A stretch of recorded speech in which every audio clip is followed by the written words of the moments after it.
those walls. We had stood for the freedom and dreams.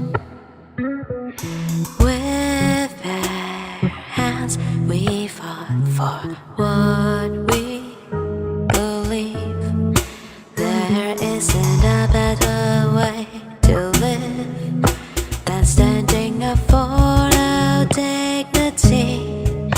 You know, changing this world isn't that hard when we all played a part. I won't give you up as long as we live. Hope will still remain.